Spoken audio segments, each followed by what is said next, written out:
We got more talk about the H-1B visas. It's a big story of right now. MAGA going crazy, falling apart. So we got three news stories here. First, we're going to start with WION News. All right. The Republican camp is caught in a heated debate over H-1B visas, with key figures taking opposing sides. Tension has been growing within the coalition, primarily between MAGA activists and technocrats. While MAGA activists call for prioritizing American workers, technocrats back the importance of foreign talent in maintaining USA's. So a lot of these MAGA people, they want lower taxes, right? Lower taxes, worse schools. Worse schools, we don't have the high-tech job, the high-tech ability or knowledge or whatever, right? So we go outsource these jobs. So if you want them to hire American people, or if you want American people to be able to be hired, to have the skills to be hired, we need good schools. To have good schools, we need to pay taxes. Like, you see the schools in these rich places, like wealthy places, they have nice schools, and they're mostly sending their people to Wall Street and stuff. We don't look at doing science as a big thing. But if we had more good schools, we could do more than just Wall Street. His competitive edge. The row unfolded with far-right activist Laura Loomer opposing the nomination of Sriram Krishnan as the White House AI advisor.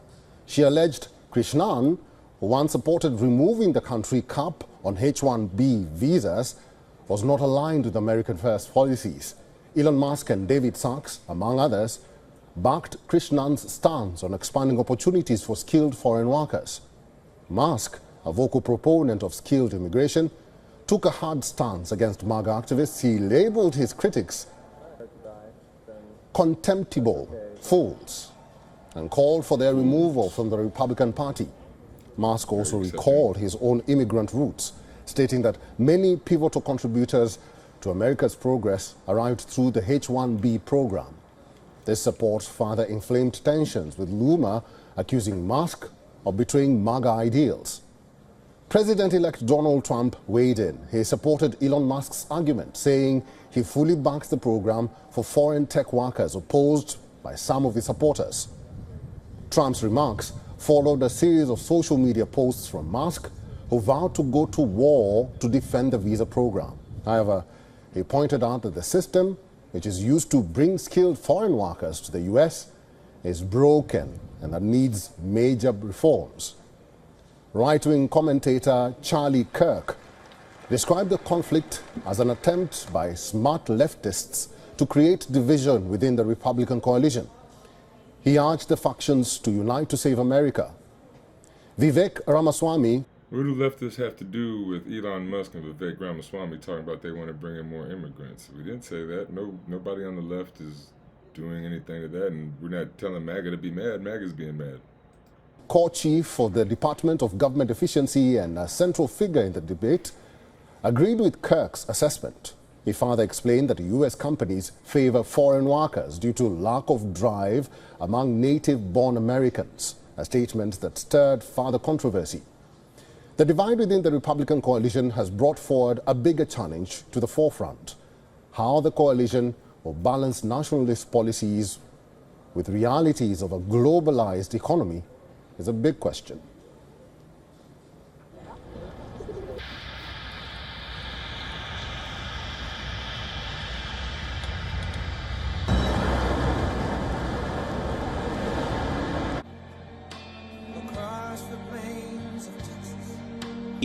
An uncommon virtue.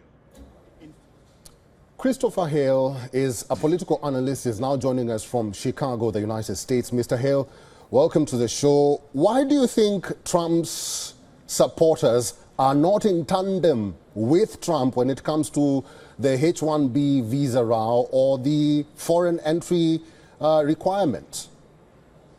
You know, it's interesting. I think that Donald Trump is, in his own way, a coalition-building president. And so I actually don't know if there's a clear belief that Trump actually has on these issues. I think what's really remarkable here is I think that there's a really revelatory nature to the fact that his coalition is fractured because he doesn't really have a base that on this issue. Those folks who really oppose H-1B1 visas, they're the most rowdy online supporters of President Trump. But there's not a lot of evidence that I see that that's actually the majority of his coalition. Look, he didn't restrict H-1B1 visas in his first term. I think it's remarkable. 53% of Americans, which as a Democrat I find upsetting, had a very positive view of Trump's first term. However, there is a subset of Trump's hardcore supporters who thinks he did not go far enough on immigration in his first term, did not go far enough on getting rid of quote unquote deep state or the administrative state. And I think that's what's going on here. So I think we're having a fight about, is Trump 2.0 simply going to be a continuation of his first term, or is he going to go quote unquote harder in the paint? And I think that his inclinations is actually to do Trump 1.0 on immigration and make perhaps much harder pushes on getting rid of the administrative state. So I think that this is his supporters are pushing him to an area he does not want to go. Mr. Hale, let me ask you, do you think this row, this H-1B visa row, is intertwined with Trump's policy on immigration, and that will blow up when Trump takes power, or as you say it, Trump 2.0? I think it's possible. I think the big thing that if he wants lasting change on immigration policy, he has to go through the legislative route. The executive branch can do a lot on security, but they cannot do they cannot do everything. There is a legislative route, and with such razor thin majorities, really a razor thin majority in the House now, not as much in the Senate. It's really going to be hard to keep this coalition together. And so I think this could be a fracture. If I'm Donald Trump, I take the executive action route completely on immigration. I don't bring up the legislative fight because I think the legislative fight's not going to go in his favor because it's going to fracture the Republican Party. As you know, there's a Speaker of the House race in the United States here just this Friday, and there's a lot of belief that Mike Johnson, who's only been in the job for 15 months, could be in trouble again, and Kevin McCarthy only lasted in that job 6 months. It's been really hard to maintain the sheep, if you will, in the Republican House. So I do think this could blow up, and I think it's remarkable this is blowing up. This blow up happened over Christmas weekend online. We haven't even gotten to the actual legislating part of this. So this really shows there is a fragility in Trump's base. But if I'm Donald Trump, I ask myself, who got me to the ball? Who took me to the dance? I wouldn't say there's as much of fragility in his base as his policies, right? Like Trump has no real policies, so his base wants one thing, and then Elon Musk and Vikek, they're billionaires. They want something totally different, and Trump is going to listen to the billionaires, right? He's a billionaire, and they're in his ear, right? The base isn't talking to him like directly. So, yeah, I think there's more of a disconnect in his policies or whatever, not his base. Yes. 53% of Americans said that they supported his first term. I do think that his instincts are probably to do what he did last time. And I think that's the politically correct instincts. I think a lot of these online rabble rousers, look, I'm not a big Elon Musk supporter, but a lot of online rabble rousers, I think, are not with the majority of his base and the majority of Americans. Christopher Hale, as we wind up this conversation very quickly, it's a yes or no answer. Should foreign workers who are intending to come to the United States be worried? No, I don't think so. I don't think anything will change on this. All right. I've been talking to Christopher Hale, who's a political analyst. Christopher, we'll have to leave it there. Thank you very much for talking to us today. Thank you for having me. All right, so that was Christopher Hale being interviewed by WION News. But he said he doesn't think much is going to change. I think, if anything, the H-1B immigration will go up. Like, if that's what Trump and Elon and Vivek want, right? If that's what the rich people want, that's what's going to happen. So his base is not going to get what they want on immigration. Like, the poor people, the brown people might get kicked out, and they'll be happy for that, seeing poor families pushed away or pushed out, right? But they're going to see more uppity, richer or more educated people coming in. So next we got Fox. On to Will Kane and Fox News discussing the same thing, H-1B visas. President-elect Trump is backing Elon Musk and Vivek Ramaswamy after a fiery debate online in the MAGA community on H-1B visas for foreign workers, saying, quote, "I've always liked the visas. I've always been in favor of the visas. That's why I have them. We have them. I have many H-1B visas on my properties. I've been a believer in H-1B. I've used it many times. It's a great program." Our next guest writes that this disagreement we're seeing in the GOP camp, well, it's okay. It's how politics should work.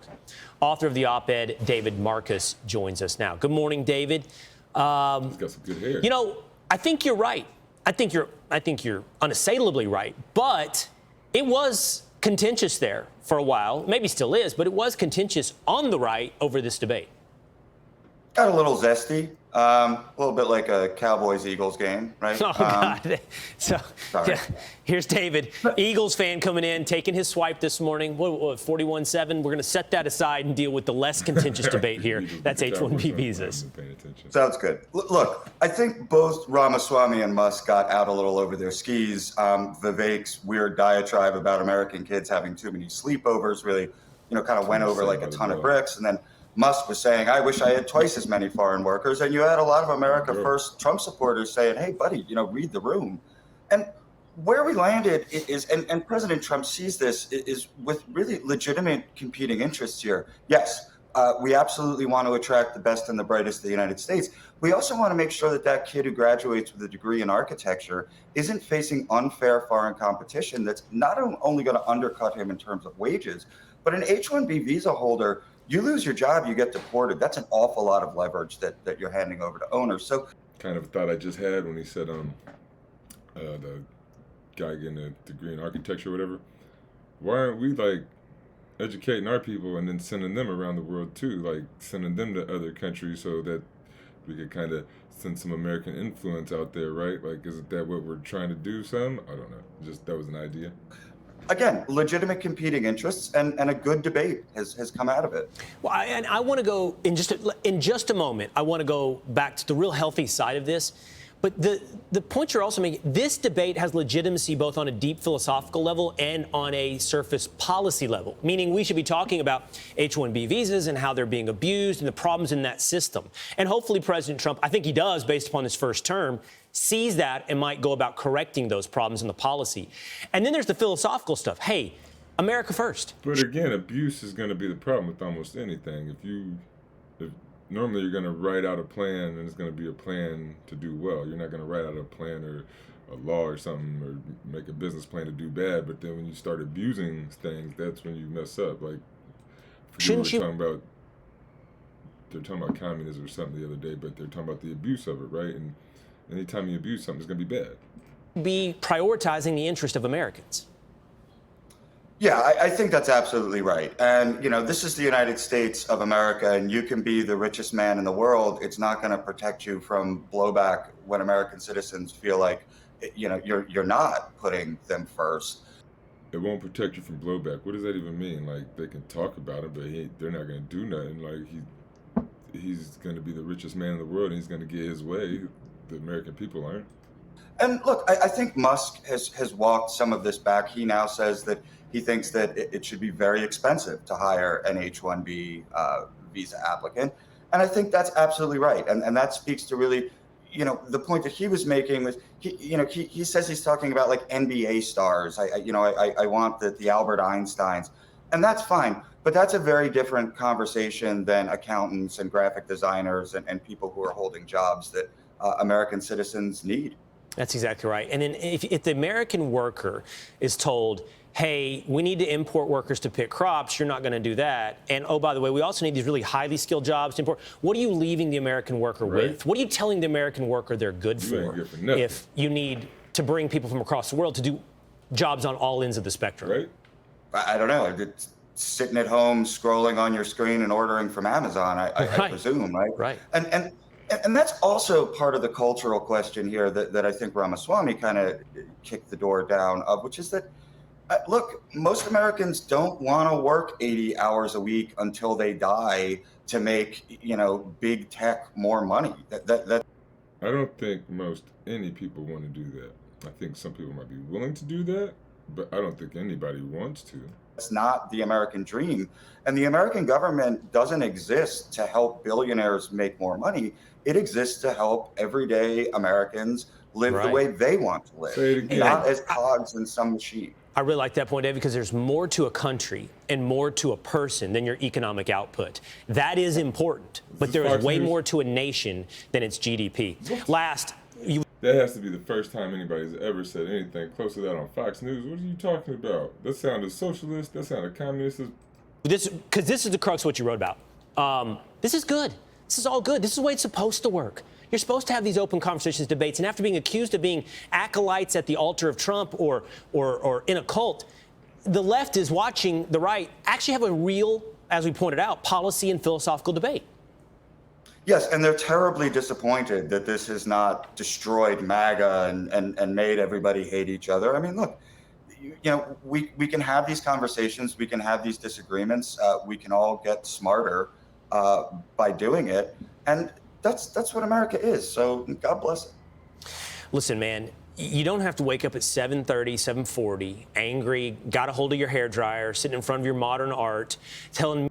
All right, they're going to talk about football now. I coach the youth, but I don't follow the NFL. So, anyways, guys, like, share, subscribe. We got one more. This is Sky News. I think they're out of Australia. Welcome back. Let's turn our attention to the US, where a big argument has broken out amongst Republicans over the controversial H-1B visas. Now, these visas allow educated immigrants to work in the United States for up to 6 years. Many of these immigrants are from India to work in the tech industry, which explains why Elon Musk and other tech titans, as well as Vikek Ramaswamy, have come out in defence of the visas for skilled foreigners, saying America needs to import people, particularly to help them stay ahead of China in the race to develop AI. But of course, the Republican base, well, they just want immigration curtailed, full stop. Now, adding salt to the injury is that President-elect Donald Trump, well, he's backed Musk's sentiment. He said, and I quote, "I've always liked the visas. I've always been in favour of the visas. That's why we have them." Joining me now to discuss this is Sky News contributor Prue McSweeney. Prue, good evening to you.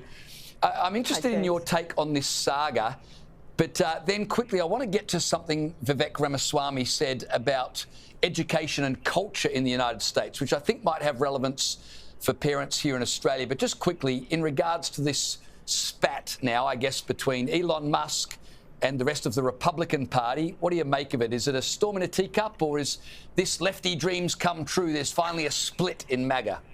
Well, I think that it was predictable because the disenfranchised, jealous Republicans who don't like the fact that Trump's got cosy with Elon, are going to pick a fight wherever they can. I think once Trump delivers on his promise of making America great again, all will be forgiven. And part of that, of course, is to get the very best in key positions. And if that means that you have to import some talent. And when was America great? Pick a year. And then look at the tax code that year. It's only like 0.01% of the immigration total, I believe. So it's not much, but if it means you're going to make America great again, then I think that the mainstream Republicans won't have a problem. They just want to have their life and lifestyle improved.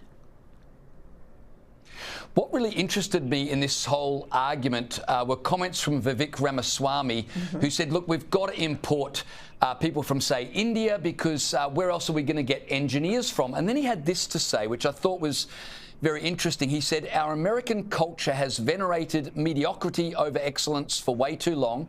That doesn't start in college, it starts young.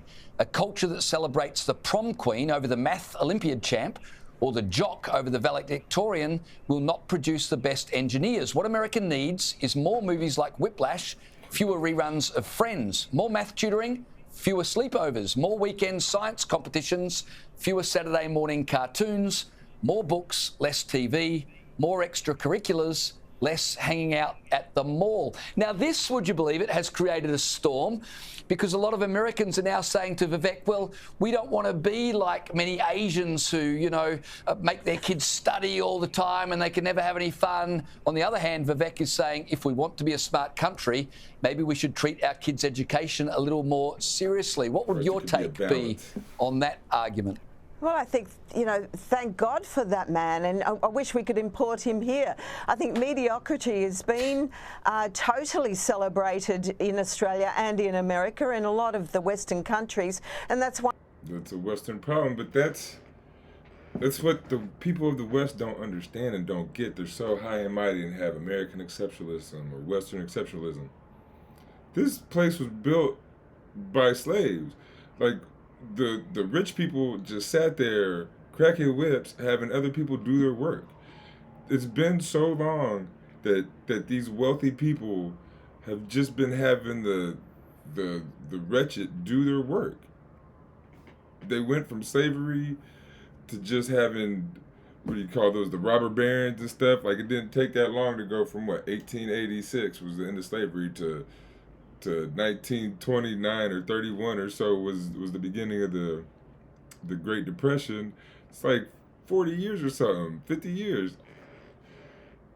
Nothing changed. Like, we have lazy people telling hard workers running everything. Donald Trump, born with millions of dollars. Elon Musk, born with the emerald mine. All these people were born with a whole lot of stuff and had all kinds of chances to fail. And now they're all successful, talking crap about other people. Yes, the West has a lazy culture. That is true. They have a what do you call it? An entertainment culture. Like they said, like basketball players, football players, the entertainers get paid a lot. Like in the Coliseum back in Roman days, they didn't get paid a lot, but they got watched a lot, right? They had the biggest crowds, the biggest fame and stuff like that. We don't, in the West, we don't care. We put lead in our pipes because it's cheap, knowing that it's gonna kill us. We got scientists that'll tell us, hey, don't do that. Don't smoke cigarettes. Don't put sugar in the food. And we go to court because these businesses want to sell cigarettes, put sugar in the food, and put lead in the pipes, or put lead in gas to make money. We care, and if you have a system where money is more important than people, you got to dumb down the people a little bit because they're going to be like, oh, lead in the pipes, that kills us. If we have good science classes, if everyone in America was taught science well from kindergarten all the way through 12th grade through college, right? They would know that lead in the pipes is bad, and nobody would let you put lead in the pipes, and they would force you to take it out. It's just so silly, the stuff that they say, and they don't even realize it. They're gonna talk about Western culture, but then if you were to say, "Oh, let's get rid of capitalism," oh my God, no. Why the Asians, in particular, the Asian countries are doing so well. You know, we should be aspiring for our kids. What's one of the biggest communist countries? China, right? And aren't half the Asian countries kind of communist? Kids to do better and to be high achievers, and there's a great focus on work-life balance as well. So I think that between Ramaswamy and Musk, America's in great hands, not to mention Trump, because if they can deliver on this, I think that all the naysayers will be thanking them. Elon Musk is not known for delivering on things. In fact, he's known for not delivering on things. It's going to be the best thing for the country, the most fulfilling thing for the people, so good on them. I wish we could have them here. Take them, please. Yeah, absolutely. I mean, I'm a parent, and I've never sat there and thought, gee, I wish my kids had watched more cartoons when they were young. I do wish they'd read a few more books, though, I got to say. This Wednesday, So again, it depends January on what kind of 1st, cartoons we're kicking you're off a watching and 4-week stuff. chair workout challenge. If you're watching In a like week- Sid the Science Kid and Octonauts and things like that, then your kids are learning while they're watching. But, you know, again, we have an entertainment culture, right? It's all about entertainment, and we pay our entertainers more than we pay our teachers. It doesn't make any sense. We need a more teaching culture, a more like, I love science, but we need a more people-focused culture. What do people need and want? People, like, science is going to make everyone's lives better, so we need more scientists and things like that. But football, basketball, it makes you healthy, kind of. In fact, football kind of hurts you a lot of times, but we really care about that, and we'll pay you for that. So, I mean, just, we do need to change our culture a bit. I agree with that a lot. But when you ask somebody, are you ready to change capitalism? Are you really ready to change what the West is about? No, it's not the West, but then it is the West, but then it's not the West. So, I mean, what is it? And so, just keep staying on top of things, keep learning, keep checking things from across the spectrum.